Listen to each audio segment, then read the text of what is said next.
Olá pessoal, bom dia, tudo bem? Espero que sim. Eu de novo aqui no nosso programa No Divã com Vilma Malta.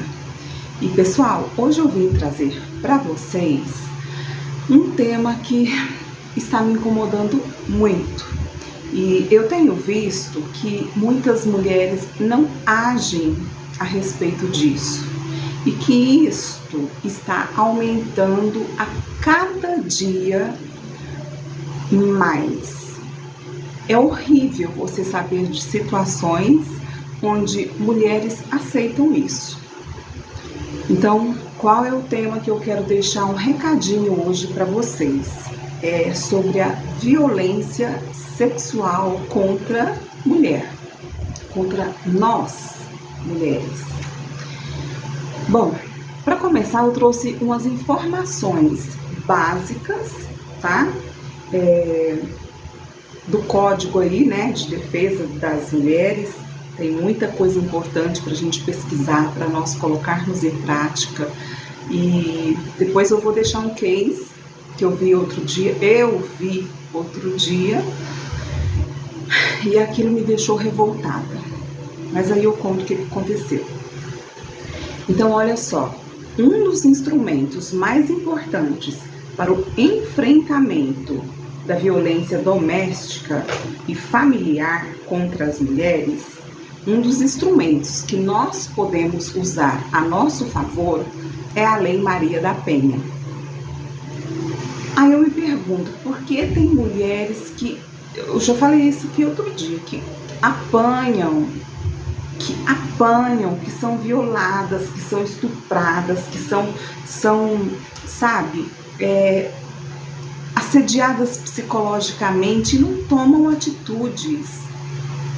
Então, eu quero falar ainda sobre isso. Outro dia eu estava comentando com uma colega sobre essa dependência emocional dessa mulher que não sabe se livrar dessas situações. Então, a Lei Maria da Penha, a maioria das pessoas sabem que ela é a lei de número 11.340 e que foi lançada em 2006, quando a Maria, né, ela sofreu um assédio muito grande e, infelizmente, ela veio a ficar cadeirante devido às agressões que ela sofreu do parceiro. Então, essa lei, além de definir e tipificar as formas, não é só bater, as formas de violência contra a mulher, que são a física, eu falo que a psicológica, essa é a pior de todas, gente, porque essa a gente não esquece. Eu sempre falo, você pode dar um soco, você pode machucar a pessoa, aquilo ali vai sarar. Mas no psicológico, não. No psicológico, a mulher vai sofrer por muito e muito tempo. Se não, o resto da vida, se ela não tiver um apoio psicológico, se ela não tiver uma orientação psicológica, infelizmente, esse trauma vai ficar. E outro dia eu ouvi uma pessoa falando, Vilma, nunca mais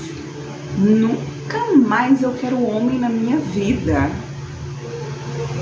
Uma pessoa mais nova do que eu estou com 52, mais nova do que eu. Falei, mas você vai conversando com a pessoa e você descobre, né? Tudo bem, escolha dela, tá certa. Tá certa, porque pelo menos ficando sozinha ela não vai apanhar, ela não vai ser assediada psicologicamente, ela não vai ter que ceder sexualmente para o parceiro só porque ele precisa se satisfazer, enfim. Então vem a violência física, a psicológica, a sexual, a patrimonial e a moral. Nesses quesitos aqui, gente, eu contei já para vocês que eu sofri de uma pessoa alguns tipos de violência. E o que me incomodou, mais de tudo, foi a moral. A moral, porque quem me conhece sabe que eu sou uma mulher que é casa, trabalho, trabalho, casa. E um ser com perna de carça, nem vale a pena lembrar daquele ser. Mas eu coloquei um processo em cima dele. Coloquei um processo porque ele me difamou por toda a cidade, gente. Agora vocês pensam assim, você chega no local, a pessoa fala assim, ah, você é aquela aqui. Eu falo, oi? Eu não comentei com ninguém. Então é ele que tá com a, de certo, enrustido, né? E me difama, fala mal de mim. E eu realmente coloquei um processo nas costas dele. E aí, assistindo um filme, documentário da Netflix, de uma moça que sofreu em Barcelona. Ela foi estuprada por 5 homens. Gente, o quanto aquele caso demorou. Mais de 5, 6, quase 10 anos. Pro ordinário dos vagabundos saírem ilesos. Ficaram presos ali 5, 6 anos. Para mim isso é caso de prisão perpétua, assim como aquele que faz com criança, que é crime hediondo, com mulher também. E quando eu vi aquilo, eu falei, cara, aquilo lá é nos Estados Unidos, lá a justiça anda. Aqui no Brasil eu coloquei nas mãos de um advogado que até hoje não fez nada. Nada. E aí eu penso, eu continuo sendo difamada, eu continuo sendo vilipendiada, eu continuo sendo a feia da história, enquanto o carequinha nojento, sebento, tá livre, assediando crianças e outras pessoas também. Não posso falar muito não, que deixa quieto. O meu advogado até teve uma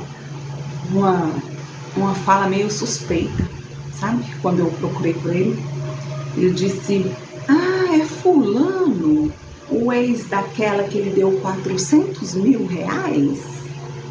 Ah, é aquele que deu 30, 40 mil reais para fulana pôr silicone?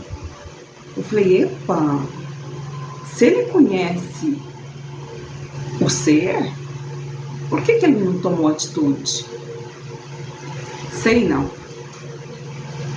E eu preciso retirar esse caso da mão dele e colocar realmente assim em um local onde vai fazer diferença, onde vai me ajudar, porque isso me atrapalhou muito, atrapalhou na minha vida, atrapalhou nos meus relacionamentos, nas minhas amizades, atrapalhou em tudo. Eu me fechei, eu me tranquei, e isso é horrível. Então, eu acho que nós, como mulheres, devemos lutar, sim, contra isso. Depois, a Lei Maria da Penha também prevê a criação de serviços especializados, como os que integram a rede de enfrentamento à violência contra a mulher, compostos por instituições de segurança pública, justiça, saúde e assistência social. O assédio também, gente, é importante eu colocar isso aqui para vocês. Deixa eu tirar aqui da minha tela, que parece um monte de recadinho, eu esqueci de desligar.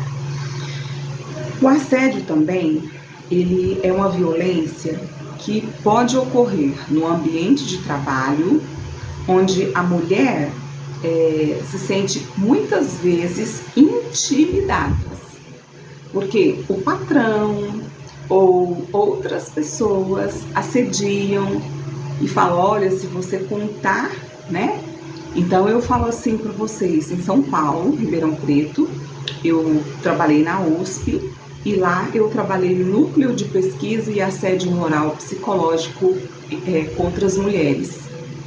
E tinha um caso lá, que é o caso da Regina. Ela foi assediada no ambiente de trabalho. Eu não cheguei a conhecer a Regina. Quando eu fui para o núcleo já tinha o nome dela. Núcleo Regina Leal, se não me engano. E esse núcleo serve para quê? Para isso. Lá tem um advogado gratuito, tinha eu como psicóloga para ouvir e apoiar essas mulheres, e tinha mais pessoas, assistente social. Para quê? Para ajudarmos essas mulheres.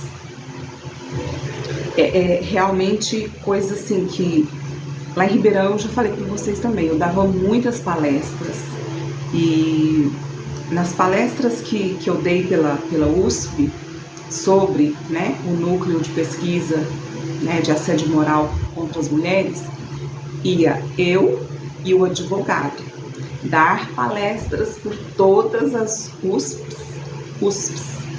do estado de São Paulo, São Carlos, São Paulo, Ribeirão Preto, nossa, toda a região do estado de São Paulo. Nós íamos pelo menos 2 vezes por semana, porque o núcleo ele é bem constituído, ele tem um apoio da prefeitura, ele tem todo um projeto em cima daquilo ali para funcionar. E nós recebíamos por essas palestras. E chegamos até aí, em Uberaba, todo lugar que tivesse, né, situações que precisassem, nós éramos convidados e íamos. Então, o assédio moral e psicológico no ambiente de trabalho também é crime. Porque a pessoa está te atrapalhando a fazer o seu trabalho honestamente, dignamente, te falando coisas tipo a Regina. O caso da Regina foi o seguinte: a Regina era uma mulher negra, linda, ela era engenheira, ela trabalhava num local que mexia com materiais químicos, enfim. E a Regina um dia, por um médico da USP, foi chamada por nomes que, pelo amor de Santa Clara, me dá paura, pânico de falar sobre isso. E começou com esse assédio. Esse médico falou tal coisa e às vezes ela trabalhava lá, ela era concursada. Ela ia tomar um café, todo mundo saía de perto. Ela ia fazer alguma atitude, todo mundo saía de perto.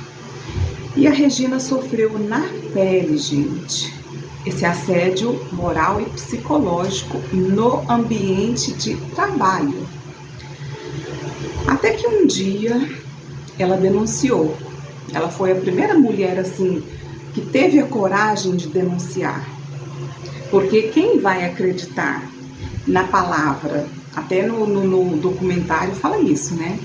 Quem vai acreditar na palavra de uma mulher contra de um homem?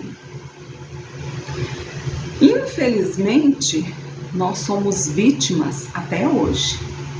Mas nós temos que acordar e parar com isso. Porque é tipo um acovardamento. Eu não sou covarde, eu falo mesmo. Eu só não falo o nome do ser porque está na justiça.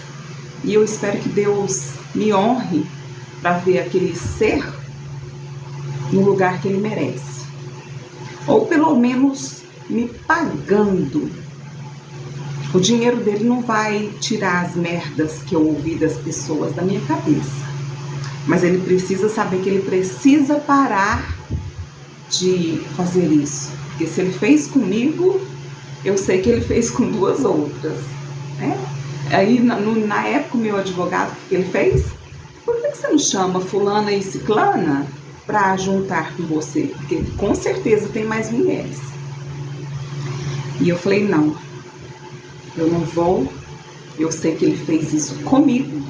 Então, e aí assim, ó, Lá levou 10 anos, aqui tem 2 anos, 3 anos, o advogado não fez nada.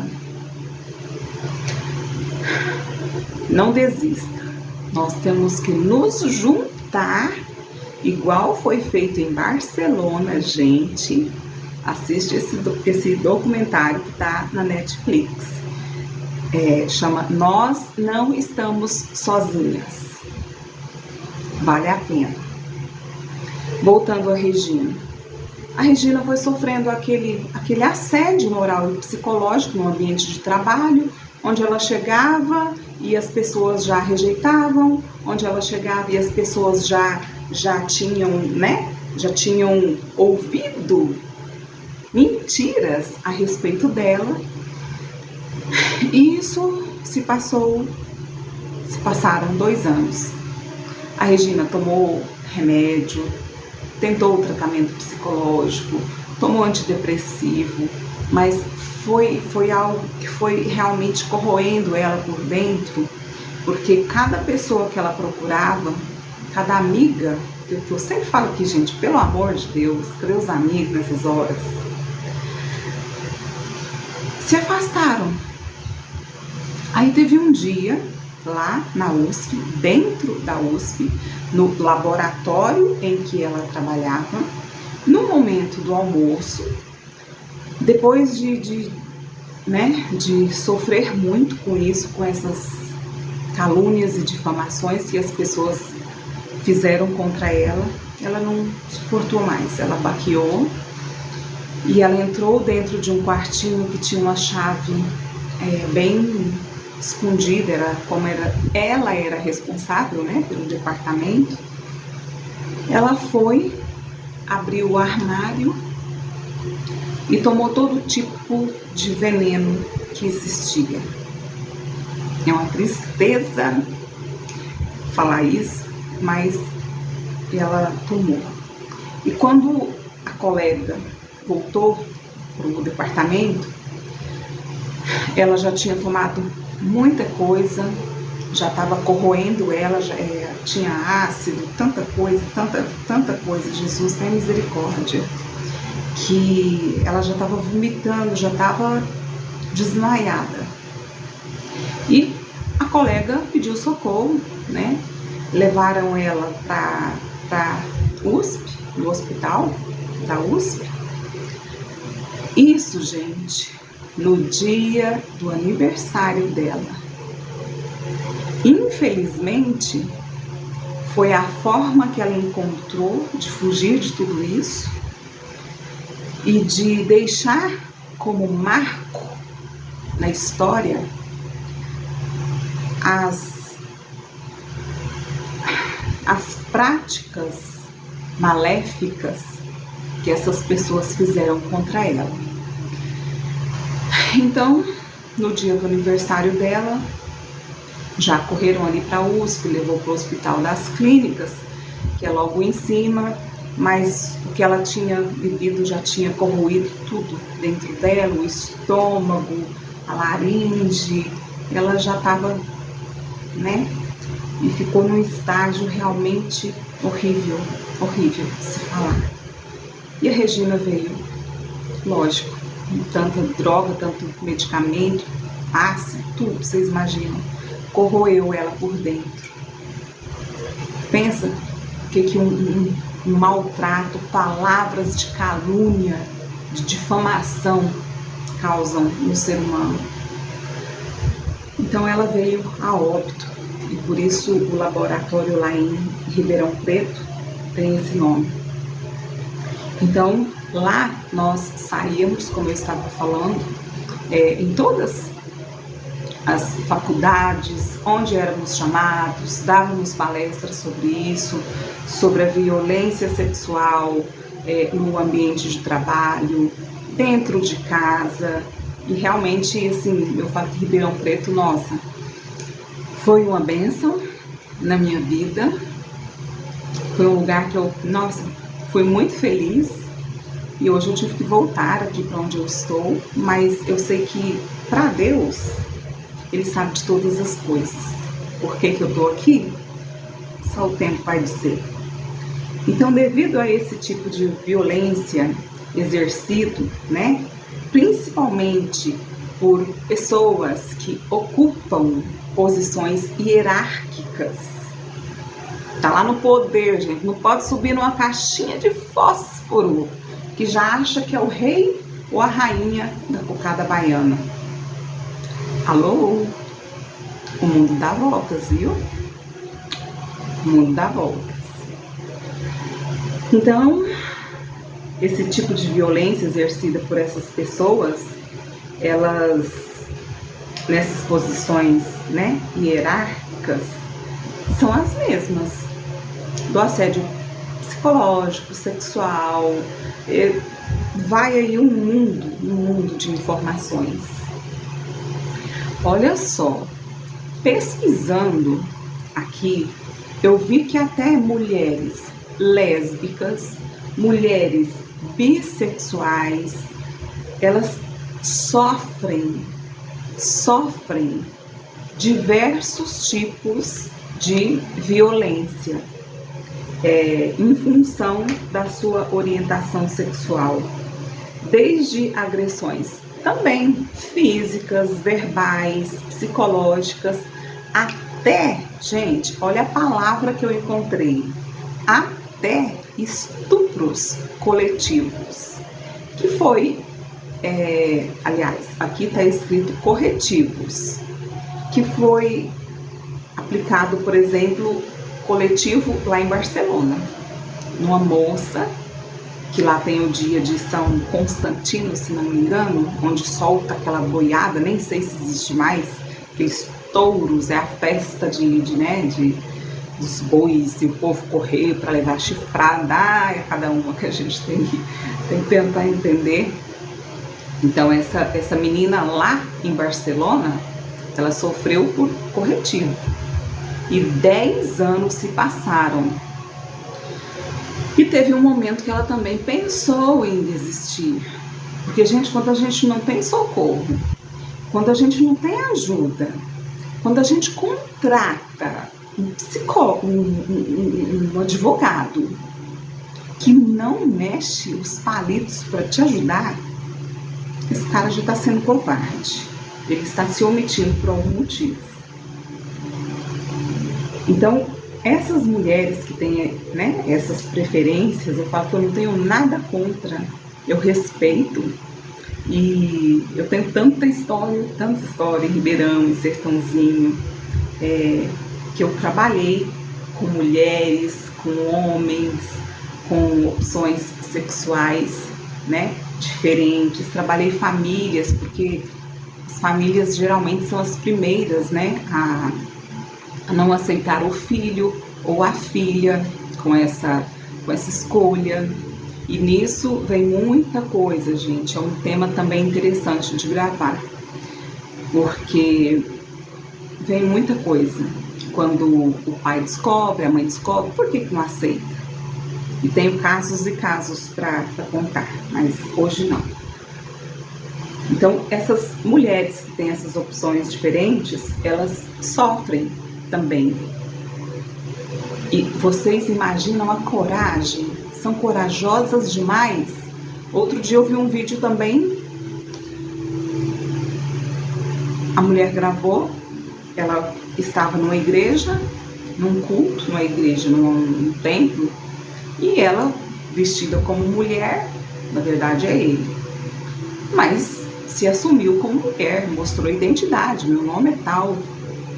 Ela foi como mulher no banheiro das mulheres. O que é que tem se ela vai fechar a porta e não vai fazer nada de errado? Aí a equipe de pastor, de pessoal, foi para cima dela e ela gravou. É crime também. Então essas mulheres transexuais, elas se tornam alvos de preconceitos, de agressões múltiplas, e ainda tem que lidar com as violências dentro de instituições. E aí que eu falo, gente, vamos estudar um pouquinho, vamos respeitar mais o ser humano. Eu não tenho nada a ver com a vida do José que quis, sabe, ser Maria, com a Tami que quis ser, não sei o nome dele hoje, Tami Gretchen, né? Não sei, mas ela escolheu. Então, o que eu posso fazer? É a opção dela. Se ela tá feliz ou não, é a opção dela. E ela vai ter que arcar com essas consequências. E ela tá sofrendo muito. Outro dia também vi a entrevista dela, ela tá sofrendo muito. Porque o que ela tá sendo julgada, oh meu Deus, quando é que o ser humano, o Senhor, vai ter discernimento para respeitar a opinião do próximo? Quando? Só quando passar pela situação que o outro passou? Porque geralmente as coisas são assim. A pessoa só muda de comportamento, e olha lá se mudar, quando passa por aquilo que o outro passou. Aí muda. Ou se não muda, pelo menos aprende. Então, eu tirei um dado aqui. A Organização Mundial de Saúde viu que o Brasil está entre os 10 países, olha quantos países nós temos no mundo, mas que o Brasil está no ranking entre os 10 países com maior número de homicídios e feminicídios contra a mulher. É um absurdo. E eu quero que eu quero abraçar cada mulher que passa por isso. Eu quero fortalecer você, mulher, porque você não precisa disso. Nós já falamos sobre isso aqui no programa. Você não é formiga para viver de migalhas. Você tem que ser forte. E as pessoas não entendem. Às vezes eu converso com outras pessoas e digo, gente, as pessoas não entendem por que passamos por depressão, por que estamos mal. Não é apenas um motivo. Os motivos vão se acumulando. Entende? E a nossa mente, gente, ela tem que ser muito bem nutrida, muito bem abastecida o máximo possível, porque o cansaço vai chegando ao extremo, que é o estresse psicológico extremo. E quando chega nessa fase, não tem mais o que se fazer. Não tem mais. A pessoa quer desistir. Mas desistir não é o caminho. Eu já falei que eu já quis desistir várias vezes. E ontem eu não gravei. Falei, mas cara, que coisa. Como o inimigo é sutil, né? Não, ele não vai me pegar. Não vai.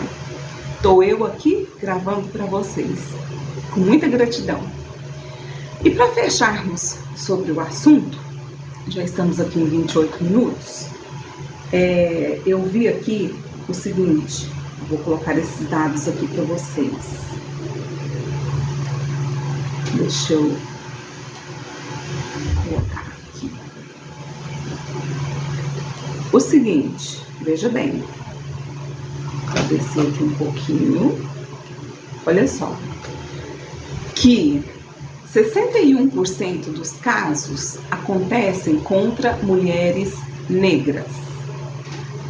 As vítimas, 61%, são de mulheres negras. 88,8% são de casos, o que mais aqui, gente? Que acontece entre o companheiro e a companheira. Dentro de casa. 70,7% são de pessoas que não têm informação, que não conhece a lei, que não sabe correr atrás dos seus direitos, não sabe que existe a delegacia da mulher, que você pode sim, hoje, pelo menos aqui onde eu estou, isso está melhorando bastante. Só que está funcionando vamos falar, passos de lesma. Mas quem sabe uma hora essa lesma acorda e vira uma lebre, né? E 66% dos casos, eles acontecem dentro de casa. E por que a mulher não denuncia? Porque ela pensa assim, eu vou denunciar, quem vai acreditar em mim? Porque eu não tenho provas. É a palavra do homem contra a palavra da mulher. Ruim, péssimo, horrível. Mas nós temos que abrir nossa boca e falar. Não é justo. Não é justo. E aí, para finalizar com o caso que eu vi aqui, próximo da minha casa, eu estava vindo de uma caminhada, isso já tem aí uns 2 meses. Eu fui passando, aí eu ouvindo uns gritos e um casal discutindo, o carro na porta. Quando eu fui passando, o cara deu um soco na cara da mulher, cara, meu Deus, eu não posso entrar na briga dos outros, porque aí o bicho, aí a casa cai. Ele deu um soco na cara da mulher que ela caiu sentada, e isso eu ainda estava longe. A hora que eu vi aquilo, como eu caminho, eu não carrego o celular, porque ladrão tá depois que entrou, né? Eles podem assaltar a gente, que isso aí é crime leve. Não tem mais lei nesse país. Enfim, quando eu fui chegando perto, o moço, eu sempre carrego uma mochilinha nas costas com água. Eu tirei minha mochila, fui tipo assim, fingindo que eu ia tirar o celular e filmar. Mas eu não carrego, eu levo água. O moço entrou dentro do carro e ó, tumba, desapareceu. Mas eu ouvi assim, nossa, tantas palavras. Você é uma vagabunda, uma puta, uma biscate, o carro é meu e não sei o que. E ela falando, mas a casa é minha, e a moto é minha, o carro é meu, eu que paguei. Cara, como tem homem covarde nesse mundo? Aí, quando eu fui chegando mais próximo, ela viu que eu vi tudo. O que ela fez? Ela correu para dentro, fechou o portão. Me deu vontade de bater no portão, de conversar com ela, mas eu sei que naquele momento ali, ela mora sozinha, ela não estava bem. Então é isso, gente. Violência contra a mulher é crime e tem aumentado a cada dia. São mortes. Ah, Senhor, tem misericórdia. Facada, arma branca é o que tem. E no documentário mostrou assim que aquelas pessoas que abusaram daquela menina, os 5 rapazes, que ficaram presos só por 5 anos, depois cumpriram a pena, né, de visitar a cadeia de 15 em 15 dias, ela criou uma luta. Não estamos sozinhas. Então é isso que eu quero deixar para vocês hoje. Vocês não estão sozinhos. Se vocês quiserem compartilhar, se vocês quiserem deixar comentários, se vocês quiserem me ajudar, deixa um like, porque esse tema é muito importante. Nós temos que conscientizar pessoas. Vamos falar sobre isso, mas vamos falar com o nosso estilo mulher de ser. Nosso estilo mulher de ser, porque nós, não, claro que pra tudo tem exceção, né, gente? Tem mulher também que tá batendo em homem, mas acho que cansou de apanhar. Eu contei aquela que decepou o pênis do companheiro porque ele estava traindo ela. Não vamos entrar em detalhes. O que eu quero deixar aqui para vocês claro é isso, essa violência sexual, essa violência verbal, essa violência psicológica. calúnia, difamação é crime. Denuncie, faça a sua parte, ok? E é isso. Comecei o dia assim e falei, cara, ontem eu não gravei. Ah, mas hoje eu gravo. E eu conto com o apoio de vocês, tá bom? Gratidão, namastê. O Deus que habita em mim saúda o Deus que habita em você. Tenha um dia abençoado. Até mais. Fui. Tchau, tchau.